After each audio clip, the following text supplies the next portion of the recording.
É fácil cair na armadilha. X-Men fala de preconceito, tem personagens mulheres fortes e segue uma linha tênue entre o bem e o mal. Como você é de direita, conservador e é fã dos mutantes?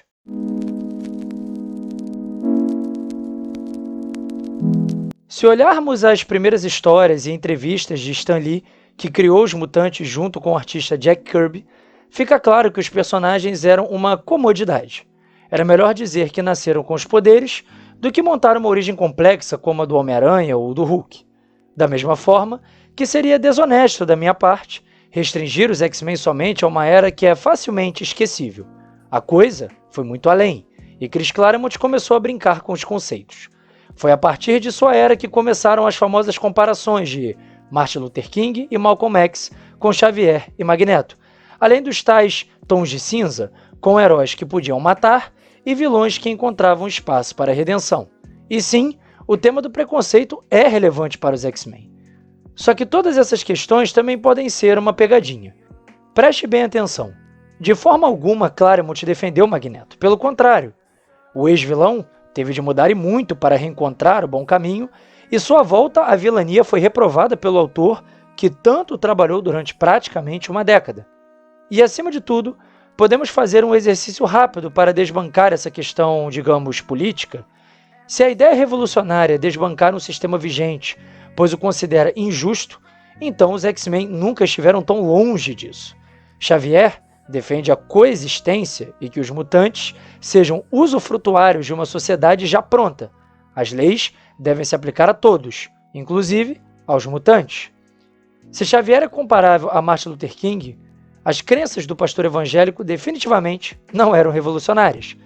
E não menos importante, X-Men não pode se encaixar na ideia de teoria racial crítica, uma tendência moderna que carece da solidez argumentativa e que contém inúmeras inconsistências em relação ao encaixe com as histórias mais antigas dos mutantes. Outro ponto polêmico é a questão da diversidade. Primeiro, faço questão de diferenciar o conceito, pois a palavra ultimamente tem tido interpretações complicadas.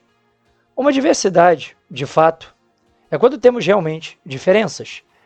E quando digo isso, digo em todas as esferas. Pensamento, vestuário, aparência, forma de falar, tudo. E claro, neste sentido, os X-Men têm sim muita diversidade.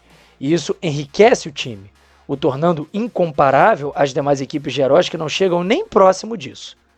Porém, a forma como hoje nos referimos à diversidade é apenas na questão étnica. Neste critério, os X-Men não seriam diversos. A maioria esmagadora de mutantes protagonistas é caucasiana, com alguns personagens que são de outras etnias. A própria origem dessa diversidade de nacionalidades se deu por uma questão meramente mercadológica, algo afirmado por todos os que trabalharam na reformulação do time nos anos 70. Talvez o peso em cima da diversidade, no conceito novo, venha por Tempestade, que figurou na primeira prateleira da franquia durante seu auge, mas ela era uma só. Portanto, dentro desse aspecto, X-Men também não se encaixaria no critério da militância.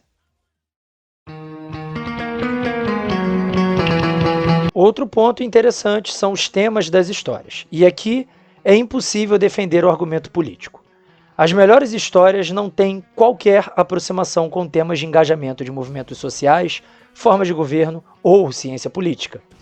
Aí você chega e me diz, mas e Deus ama o homem mata? Conforme eu já falei no canal, uma história que é interpretada de maneira errada, seja por má intenção ou não. Primeiro, ela é uma exceção no cânone mutante, mais reflexiva, menos explosiva. Segundo, ela é um alerta que líderes falsos podem enganar pessoas prometendo algo que não podem entregar, dotados de narcisismo e egoísmo. Isso é um aviso para a vida, não é uma mensagem antirreligiosa como muitos querem rotular. E se passearmos por outras histórias, podemos sim ver elementos políticos, mas de forma alguma histórias que queiram nos educar sobre tal posicionamento. Nada como um anarquismo em vez de vingança ou um libertarianismo em Cavaleiro das Trevas. Nada nem próximo disso. A melhor saga da franquia é Fênix Negra, cujo foco é na personagem e sua transformação, além de elementos espaciais e, claro, muita ação. A pancadaria de heróis e vilões, A dualidade das personalidades e os relacionamentos são o maior foco das histórias mutantes. E isso de político não tem nada.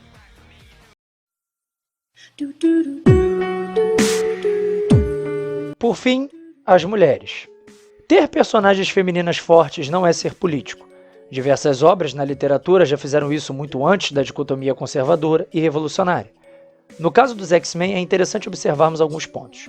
O elenco feminino mutante é muito bom, e acho que não é nenhum exagero dizer que é o melhor de qualquer franquia de quadrinhos. E isso se deve pelo bom desenvolvimento feito em cima das personagens, que têm qualidades e defeitos bem definidos. No que tange à exigência para um novo público, hoje temos personagens femininas praticamente infalíveis e muito parecidas umas com as outras. Nos X-Men ocorre o contrário. Se pegarmos alguns exemplos, vemos circunstâncias curiosas. Vamos a elas? Jean Grey. Jean Grey se tornou uma maníaca após ser facilmente manipulada por mestre mental, mesmo também sendo telepata. No seu momento mais forte, estava fora de si. Vampira. Vampira chegou a suprimir sua personalidade em prol de Carol Danvers, pois não tinha condições psicológicas para lidar com a tensa situação de prisioneira em Genosha. Jason Rowan, a indomável tigre de Madripoor, que só se tornou corajosa após os carniceiros terem tirado o medo de sua personalidade. Kitty Pryde, que fez uma grande besteira ao lidar com a situação de seu pai no Japão sem pedir ajuda, e se tornaria uma escrava do vilão samurai Ogun, se não fosse pela intervenção de Wolverine. Dentro do critério atual exigido pelo novo público, de personagens infalíveis e perfeitas, X-Men seria facilmente considerado machista. E quem leu sabe que não é nada disso. O único caso que considero passível de discussão é Tempestade. A queridinha de Claremont jogou dos dois lados. Apresentou grandes fragilidades em Vida e Morte, história favorita do autor, ao mesmo tempo que sempre procurou novas aventuras e demonstrou uma independência muito grande, sendo sempre desejada por vilões e dando, se me permitem o uso do termo, lacradas nos malignos que queriam dominar uma mulher indomável. Ao passo que sempre tinha um coelho na cartola, por muitas vezes conveniente, para sair de situações de perigo. Todavia, Tempestade é uma conversa mais longa que talvez exija mais detalhes num vídeo só dela. Bem, estava receoso em lançar um vídeo como este, mas está insuportável a tendência de, se você não é progressista e é fã dos mutantes, você não entendeu o X-Men. As discussões estão extremamente reducionistas e quase sempre quem discorda é massacrado. Portanto, fica aqui o contraponto junto com o desabafo. Espero que tenham gostado do vídeo. Não se esqueçam de deixar o gostei e de se inscrever no canal. Um forte abraço.